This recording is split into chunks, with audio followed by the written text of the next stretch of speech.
গাজায় ইসরায়েলি আগ্রাসন শুরুর পর বিশ্বজুড়ে মার্কিন পণ্যের বিরুদ্ধে গর্জে উঠেছে জনমত। মুসলিম দেশগুলোর পর এবার ইউরোপের ডেনমার্কেও শুরু হয়েছে কোকা-কোলা বয়কটের ডাক। দেশটিতে কোকা-কোলার বিপণন ও বোতলজাতকারী প্রতিষ্ঠান কার্লসবার্গ জানিয়েছে, ক্রমবর্ধমান বয়কটের কারণে বিক্রিতে বড়সড় ধাক্কা খাচ্ছে এই জনপ্রিয় মার্কিন ব্র্যান্ড। বার্তা সংস্থা রয়টার্সের বরাতে জানা যায়, কার্লসবার্গের প্রধান নির্বাহী জ্যাকব অ্যারাব অ্যান্ডারসন বিনিয়োগকারীদের সঙ্গে এক আলোচনায় বলেন, ডেনিশ ভোক্তাদের মধ্যে মার্কিন পণ্যের প্রতি বিরূপ মনোভাব কাজ করছে, যার সরাসরি প্রভাব পড়েছে কোকা-কোলার বিক্রিতে। বাজারে জলি-কোলার মতো স্থানীয় বিকল্পর দিকে ক্রেতারা এখন বেশি ঝুঁকছেন।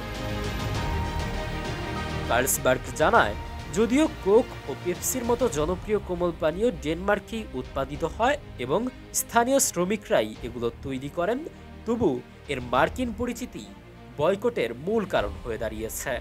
কার্লসবার্গ বিয়ার, ক্রোনেনবার্গ এবং টুবর্গের মতো নিজস্ব ব্র্যান্ডও বিক্রি করে। তবে কোকা-কোলার বাজার ভাগ কমে যাওয়ায় স্থানীয় প্রতিদ্বন্দ্বীরা লাভবান হচ্ছে।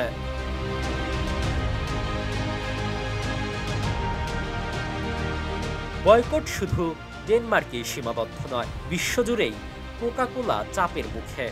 গত বছর ইসরায়েলের বিরুদ্ধে হামাসের লড়াইয়ে যুক্তরাষ্ট্রের সরাসরি সমর্থনের প্রতিবাদে পাকিস্তান, মিশর সহ বিভিন্ন মুসলিম দেশেও কোকের বিক্রি হ্রাস পায়।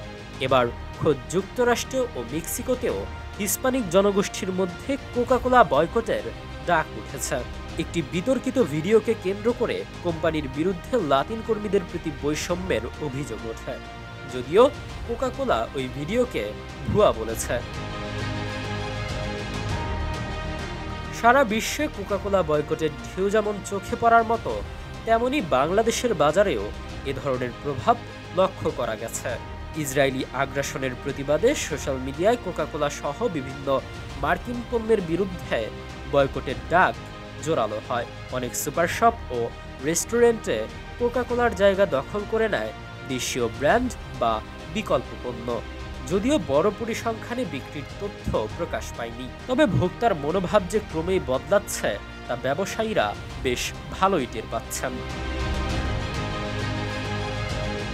এদিকে কোকের সিইও জেমস কুইন্সি জানিয়েছেন, বয়কটের নেতিবাচক প্রভাব মোকাবেলায় কোম্পানি সক্রিয়ভাবে কাজ করছে, বিশেষ করে দক্ষিণ যুক্তরাষ্ট্রের বাজারে।